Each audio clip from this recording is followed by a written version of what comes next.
अस्सलाम वालेकुम जी, मेरा नाम सभी और आप हमारे YouTube चैनल देख रहे हैं। उम्मीद करता हूँ कि आप सब खैरियत से होंगे, खुशबाश होंगे और मेरी दुआ है कि अल्लाह ताला आपको हमेशा खुशबाद रखे। सबसे पहले तो आप सबका बहुत शुक्रिया कि आपने लास्ट जो वीडियो हम दोनों ने मिलकर बनाई थी उसे बहुत पसंद किया और उसमें आप लोगों ने कहा कि हम दोनों को मिलकर ये प्रोग्राम करना चाहिए।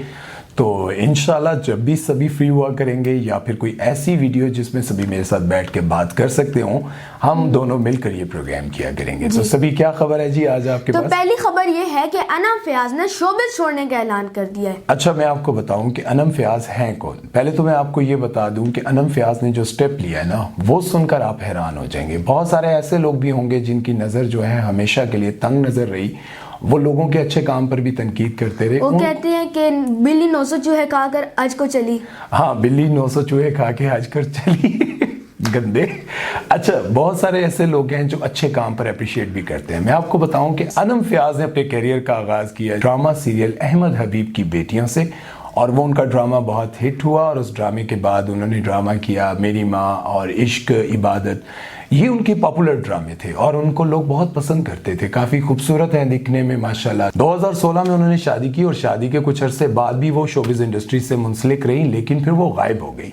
बहुत सारे लोग ये खबरें देते हैं कि वो काम करती रही, लेकिन मेरी खबर के मुताबिक, मेरी इन्वेस्टिगेशन के मुताबिक उन्होंने शोबिज़ इंडस्ट्री में बिल्कुल काम नहीं किया। और अब आकर उन्होंने अनाउंस किया है कि मैं शोबिज़ इंडस्ट्री को हमेशा हमेशा के लिए छोड़ रही हूँ। और आप जानकर बड़े हैरान होंगे कि उन्होंने शोबिज़ इंडस्ट्री क्यों छोड़ी। उन्होंने शोबिज़ इंडस्ट्री छोड़ी है इस्लाम की राह पर चलने के लिए, और उन्होंने एक ऐसा मैसेज दिया है जिसे पढ़कर, जिसे सुनकर मुझे बड़ी खुशी हुई। मैं अपनी ज़ुबान में, अपने अंदाज में आप लोगों को बता देता हूँ। वो कहती हैं कि आप लोगों ने मेरा कैरियर बनाने में, मेरी ज़िंदगी बनाने में मेरी बहुत हेल्प की, मुझे बहुत सपोर्ट किया। मैं आपकी बहुत शुक्रगुजार हूँ, लेकिन अब मैं अपनी बाकी की ज़िंदगी इस्लाम के तौर तरीक़ों पर गुजारना चाहती हूँ और इसी तर्ज पर मैं अपनी ज़िंदगी गुजारना चाहती हूँ। लेकिन मुझे आपकी सपोर्ट की, आपकी दुआओं की हमेशा ज़रूरत रहेगी। बाबा, बिल्कुल आसान नहीं होता ये। अगर आपको इतने पैसे मिल रहे होते हैं तो आप अल्लाह की राह के लिए छोड़ दें।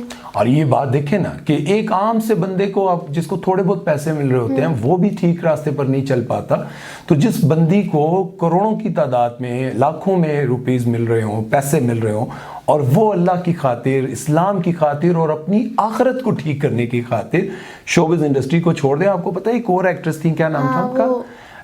सनम चौधरी। बाबा, एक बॉलीवुड की भी तो एक्ट्रेस थी, जायरा वसीम। उन्होंने भी तो दंगल फिल्म में काम करके वो शोबिज़ छोड़ दिया। दंगल फिल्म के बाद उन्होंने और भी फिल्मों में काम किया था। और पता है मजे की बात यह है कि वो बंदी जिसने शोबिज़ इंडस्ट्री को छोड़ा है ना, उसने छोटी सी उम्र में, 15-16 साल की उम्र में करोड़ों रुपया कमा लिया था।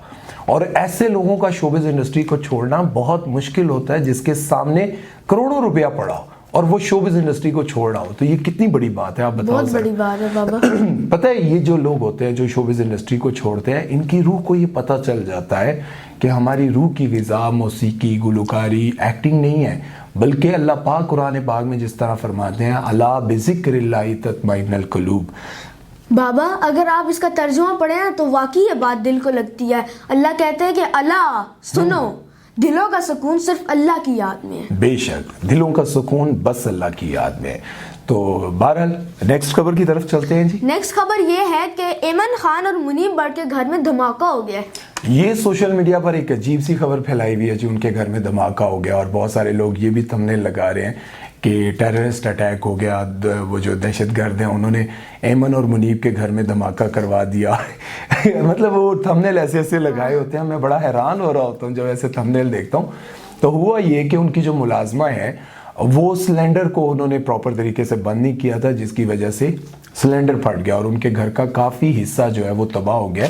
और बहुत सारी जगहों पर मैं ये बात कहता हूँ, हमारे घर के करीब भी एक धमाका हुआ परसों, जो पता चला था आपको। पता चला था। तो वो औरत जो है वो काफ़ी जल गई। तो जब आप लोग अपने घर में सिलेंडर यूज़ करें तो आपसे रिक्वेस्ट है कि प्लीज़ प्लीज़, जैसे आप लोग अपने ड्रामे मिस नहीं करते, खाना मिस नहीं करते, बच्चों को स्कूल भेजना मिस नहीं करते, उसी तरह से आप लोग अपने घर के सिलेंडर को और चूल्हों और गैस को भी जो है वो बार बार चेक किया करें, वरना जब ब्लास्ट हो जाएगा तो उस वक्त आप कुछ नहीं कर पाएंगे क्योंकि आपके हाथ में कुछ बचेगा ही नहीं। बचेगा ही नहीं। आप इसीलिए घर में सिलेंडर नहीं लाते। अब गैस होती नहीं थी, बाबा कहते नहीं सिलेंडर नहीं लाना, मैं बाहर से बाबा खाना ले आते थे, बाहर से सब कुछ कर लेते। हम कहते थे बाबा सिलेंडर भरवा दे, बाबा नहीं करवाते थे। मुझे पता था ना कि तुम्हारी जो अम्मा है वो थोड़ी देख ना ले वो बाद में क्या होगा अगर देख लिया तो घर से बाहर, लिया तो पास में सोना पड़ेगा। सबके सामने नहीं बताते बेटा। अब भाई मजाक किया, बता सारों को यार। मजाक किया यार। नहीं, पार्क में मैं नहीं सोता, एक घर के बाहर एक पोर्च है वहीं सो जाता।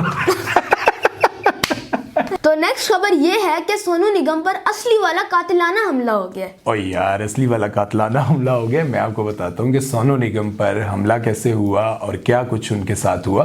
पहले तो मैं आपको ये बताऊं कि जब भी सोनू निगम पर कोई हमला होता है, उनका कोई नुकसान होता है, तो पाकिस्तान, इंडिया में जितने मुसलमान हैं ना, सबको बड़ी खुशी होती है। और उसकी वजह क्या है ये मैं आगे चल के बताता हूँ, लेकिन पहले मैं आपको ये बता दूं कि हिंदुस्तान के जिस इलाके में वो कॉन्सर्ट कर रहे थे, वो एक कॉन्सर्ट पर गए हुए थे, कॉन्सर्ट पर गए हुए थे। और वहाँ पर एक जो उस इलाके के मिनिस्टर हैं बीजेपी के, वो बहुत ही एक्सट्रीमिस्ट हिंदू जो होते हैं जी, उनके बेटे थे आकाश जो है उनके साथ सेल्फी बनाना चाहते थे और सोनू निगम ने उनके साथ सेल्फी नहीं बनाई। तो उनके जो आगे चमचे होते हैं ना, हाँ। चमचे यार, बेलचे भी होते हैं, लेकिन जो चमचे होते हैं ना, छोटे छोटे, जिन्हें वो घर में दूसरी बार सालन नहीं मिलता और वो किसी बड़े बदमाश के साथ चलते फिरते हैं और कहते हैं मैं आप खुद भाई हूँ, है। तो वो जो है ना उनके साथ थे, उसका नाम था सुनील पाटर।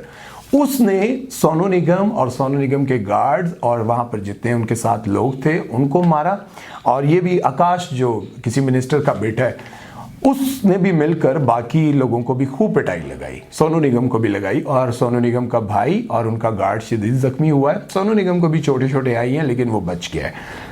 अब मैं आपको ये बताता हूँ कि लोगों को खुशी क्यों होती है। लोगों को खुशी इसलिए होती है कि सोनू निगम ने एक दौर में बयान दिया था। आपको पता है क्या बयान दिया था? हाँ पता है मुझे। उन्होंने एक बयान दिया था कि फजर की जब अजान होती है तो सुबह सुबह मेरी नींद खराब हो जाती है। ये जो सुबह की नमाज होती है, ये जो मुसलमानों के लिए फजर की अजान दी जाती है, उससे मेरी नींद खराब होती है। ये बयान दिया था सोनू निगम ने, जिसकी वजह से मुसलमान जो हैं उनसे शदीद नफरत करने लग गए थे। और जब भी इन पर कोई हमला होता है या फिर पता चलता है सोनू निगम का कोई जो है वो गाना फ्लॉप हो गया या फिर कोई एल्बम आने वाला था वो उसमें कोई नुकसान हो गया, तो लोगों को बड़ी खुशी होती है। क्योंकि आज तक लोग जो हैं वो ये नहीं भूल पाए। नहीं भूल सकते। कैसे भूल सकते हैं सभी? जब देखिए किसी भी धर्म, दुनिया में बहुत सारे मजहब हैं, लेकिन किसी के मजहब के ऊपर अटैक करना या फिर किसी की इबादतों पर या फिर किसी के जाती अमल को इस तरह से लेकर आना कि देखिए हम मुसलमान हैं, हम लोग अब बहुत बार ये बात कह चुके हैं कि जब भी कोई हमारे नबी सल्लल्लाहु अलैहि वसल्लम की शान में गुस्ताखी करता है या फिर हमारी मुकद्दस किताब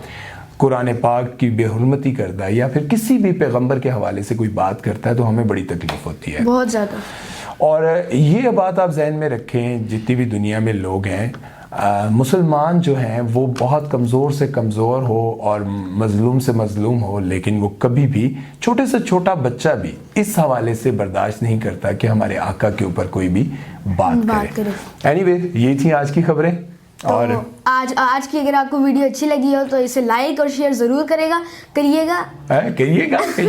कोई बात नहीं। और कमेंट्स में बताइएगा कि अब हम लोग कब अगली वीडियो इसी तरह की कब बनाएं। आप बताएं, 1 साल बाद बनाएं या 2 साल बाद बनाएं?